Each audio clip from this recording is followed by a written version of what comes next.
I actually created a formula here that's going to help you diagnose whether your account is officially Shadowban or not. What's going on, fellow creators? It's Joseph here. Welcome back to another video.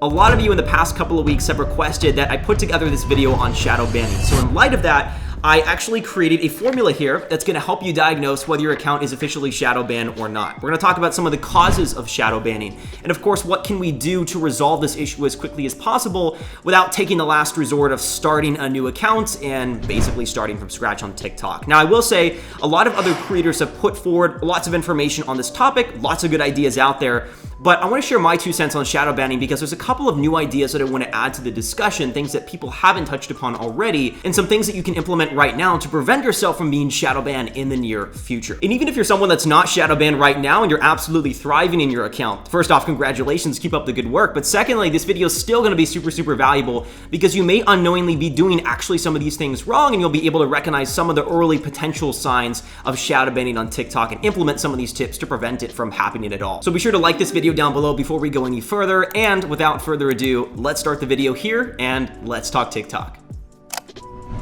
So let's kick off our discussion by talking about what is actually shadow banning. Now, for brevity's sake, I'm going to skip the technical explanation that TikTok sheds a little bit of light on. But in short, shadow banning is the idea of TikTok placing some sort of unnatural limitation on the actual reach of your content. In other words, your videos are actually being filtered from hitting the For You page, and you're not able to locate them when you search for them on the discovery page. You can think of it as kind of the figurative handcuffs that TikTok places on your account. And for better or for worse, it's the platform's way of preventing any sort of spam threats or reducing the amount of bad influence on the platform. So now that we've had kind of a brief overview of what TikTok shadow banning is, at least from a definitions perspective, I want to take a look at this TikTok health account checklist. I don't know why it printed out all janky like this, but I'll throw it up on screen here in just a second so you can follow along. But before we dive into that, there's an important clarification that I feel needs to be made. There's a difference between having your account officially flat out shadow banned by the platform and then simply possessing low account authority. Account authority really is that concept of how valuable is your influence to the platform, and this is based on a myriad of things such as the actual video performance, engagement ratios, how often you're manually removing content from your actual feed. In fact, if you want to learn a little bit more about this concept, I do have a video here that you can check out. However, if you're looking to answer the question, am I actually shadow banned or not, here's what you need to do. I always encourage people, first of all, to take a look at the 10 most recent videos on their profile, take a look at the analytics for that video, and if you do not see any For You page ratio in the traffic sources, it sounds to me that it's not confirmed, but there may be a possibility of having to shadow ban. Keep in mind too that if you are shadow banned, never just look at one video. That's why I recommend reviewing at least your past 10 before you slap a label on your account for better or for worse, because there are some instances where people upload videos. This certainly happened to me once or twice. The video gets 0 views, maybe 1 or 2 of those, and then you say the account's shadow banned. In reality, TikTok is either one, still manually or automatically reviewing that video for some reason, or number 2, it's deemed not quality content because maybe poor lighting, maybe it didn't know what was going on, and so it took the conservative action and never just put it out there in the first place. However, back to our TikTok account health checklist here, if there are audiences that are seeing your content that are part of the For You page, depending on whether or not it's greater than 75% of the video's traffic or less than 75%, there's 2 actions that I would recommend taking. But in either of these situations, I wouldn't call it a shadow ban. I don't think TikTok is completely blocking the exposure of your profile indefinitely. I like to think of this as a limitation in exposure. For whatever reason, your content isn't seen as unique enough, there's not good engagement, it's not performing well, and so there's really no reason why TikTok algorithmically would push it out there. And this is kind of TikTok's way of encouraging healthy competition, whether we as creators like it or not. As a platform with hundreds of millions of users, it doesn't really make sense to push out every single video of every single creator regardless of quality. Creators need to prove that they can actually create demand for their content. And if you're growing in followers and your video views are decreasing, or you've plateaued in followers, you have the same number and your video views are decreasing, it doesn't make sense for TikTok to push your videos out there like it used to, and it's time to take a step back, really restructure some of the videos, the way you're packaging them, and maybe introduce a couple of new ideas into the process. But going back to our TikTok account health checklist here, if you want further confirmation of a possible shadow ban, you want a yes or no answer definitively, find one of your recent videos with a particular unique hashtag, search that hashtag on the discovery page, and try to locate your video. Keep in mind here that videos are going to be ranked based on popularity, which most likely is based on the view count. Now, the more specific the hashtag is, the easier your video will be to find. If it shows up, you're not shadow banned due to the fact that your content can still be found organically on the platform. I should also mention too that this is key. You're going to want to log out of that account or log into another account than the one you think is shadow banned so that you can actually search for those hashtags and find the video. Because whether or not you're shadow banned, TikTok is still going to allow you to find your own content. But what you're looking for is, as another user on the platform, can you actually locate it? And the last thing that I want to mention before we move on to our second point today is that based on connecting with over 30 plus people on the platform who I have actually confirmed were shadow banned, the typical shadow ban lasts anywhere between 2 to 5 weeks. Now, unfortunately, I'm sorry, I can't give you any ironclad set number of days after which it is lifted, but I will say, generally after that timeline of 2 to 5 weeks, TikTok introduces a little more exposure into your content, kind of as a test to see if do you now have what it takes to increase the views to prove your uniqueness on the platform. So keep that in mind. But let's go ahead and move on to our second point, and that is, what are the causes of shadow banning? So in the most obvious cases, it's a consistent violation of community guidelines. I don't have an exact number. I find any more than 10 in the past month is reasonable cause for alarm, similar to YouTube's 3 copyright strike system in which your account is temporarily suspended. I would encourage you, whether or not you've got community violations or not, to get familiar with TikTok's terms of service and their own guidelines for the platform. So at least you have this in the back of your mind as an evergreen awareness of what to do and what's not allowed, especially over the course of the past 3 months in which there's been this huge influx of attention on the platform. The algorithm has gotten very, very meticulous and scrupulous over what it does allow and what it doesn't allow on the platform, much to the creator's frustration. In fact, it happened to me where there was a pet snake featured in one of my videos and the video got removed because of dangerous activity, even though there are literally accounts on TikTok that post exclusively snake content, people getting bit by rattlesnakes, yet my video was still removed nonetheless. And what I find too is that TikTok more and more is becoming a test of how well creators can adapt to the changes on the platform, of which the platform is going through a lot of in the past couple of months. It is going to be doing so more often for the rest of 2020. So just keep in mind and understand what the platform allows and doesn't allow, and I'll leave all these resources in the description below.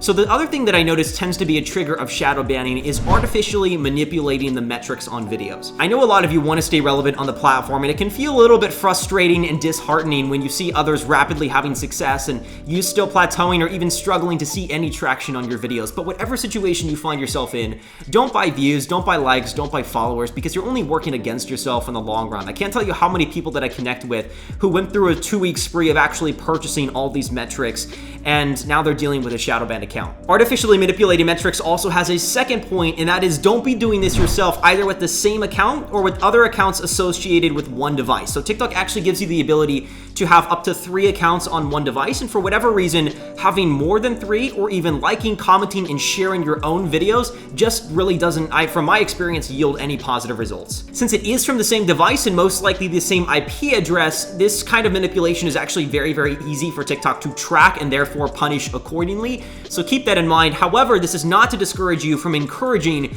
your friends, your families, your close social circles to engage with your content, because this kind of engagement can actually really help kickstart growth initially. In fact, if you want to be part of the TikTok community that is associated with this YouTube channel, I would encourage you to join the Let's Talk TikTok Facebook group. It's completely free, and I'll link to it in the description below if that sounds appealing to you. Now, another consistent potential shadow ban trigger is multiple devices logged into one account simultaneously. In fact, TikTok has mentioned over the course of the past few weeks that it's really trying to do a much better job of optimizing the platform better for brands and for businesses, and it's just started to roll out its business account for creators. However, one shadow ban trigger that I firsthand experienced is having multiple logins from different devices on one account. And unfortunately too, I found that it only gets worse when the logins are from different countries. In fact, back when I didn't know a whole lot about this process, I tried partnering with a brand from Germany and we did this multiple login scenario, and I found that it absolutely just destroyed the exposure that we had on both of our ends. Even the content that they would post that would traditionally go viral saw a 0 For You page ratio. And so all of this multiple login activity comes off as suspicious activity to TikTok. There really is no way for them to determine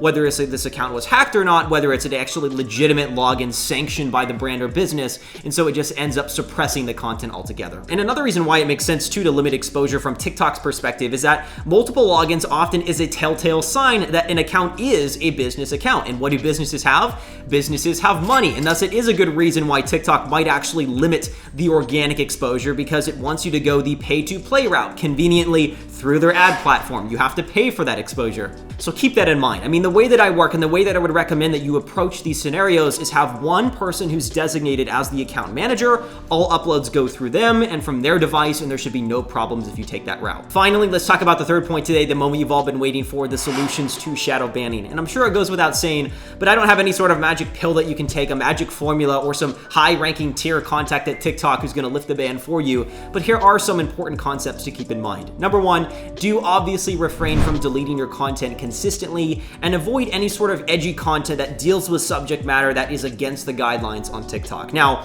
I will say 1 or 2 times isn't going to do much damage, really, but mass deleting your content, I'm talking 10 plus videos in the past couple of weeks, does have side effects to it that may or may not include shadow banning. I might also recommend too removing the videos that have already been restricted by TikTok on your account. In fact, in 2 particular instances that I can think of, removing those videos, deleting them entirely, has actually lifted the limitation in exposure, so do that if you haven't done so already. Obviously, do try to appeal the video if it does get taken down, because in most cases, you'll find that the algorithm just acted prematurely and you can actually still have the video out there. The second thing that I want to touch upon is I know we talked about proving yourself to the platform, creating demand for your content. It's important to recognize that if you're dealing with a limitation in exposure or even a shadow ban, for whatever reason, whether justified or unjustified, TikTok does not see your amazing personality. It doesn't see your creativity. It's just not packaged in the right way. And so we need to change something about the way you're structuring your content. There's a couple videos that I would recommend that you watch for viral video structures that can help push your videos out there. But fundamentally, what these things do and what I would encourage you to focus on, my prescription, is to optimize for better watch time, optimize for better engagement actions, for better share ratios, or if you are in fact shadow banned, just wait out those 2 to 5 weeks. However, if it is any consolation, I have known several people that even after a couple days of being shadow banned, TikTok has given them a little bit more exposure as kind of an early test. So recognize that it's not ironclad. You can't do anything on your profile until 5 weeks, but it may just be that case. Now, a question that I know a lot of you are going to be asking in the comments down below if I don't address it in this video is, should I just go ahead and create a new account, start from scratch, so to speak? My recommendation is this: if you have less than 2,500 followers, 2,500 fans, and you do not feel that you've invested a significant amount of time and energy into building this audience, normally that would be less than 100 videos, then I might recommend actually starting over. Now, don't feel pressured to do so, it's just a suggestion, but at least you can have the assurance that you're starting with a blank slate and no shadow ban. So that being said, I truly hope this video really has been informative. I did put a lot of research into coming up with this method, really structuring things so that they're easy and digestible for you watching this video. So if you appreciated those efforts, please be sure to leave a like down below this video and consider subscribing to this YouTube channel for future videos on scaling on TikTok, learning more about the platform in the future. Also, I'm certainly open to new ideas. If you feel that there's something about this video that maybe I've gotten wrong, maybe I can improve a little bit better on, let me know down below, because I always like to have a student mindset and I'm open for criticism. So thank you guys so much for watching, and as always, we'll catch you in the next video. Take care. Cheers.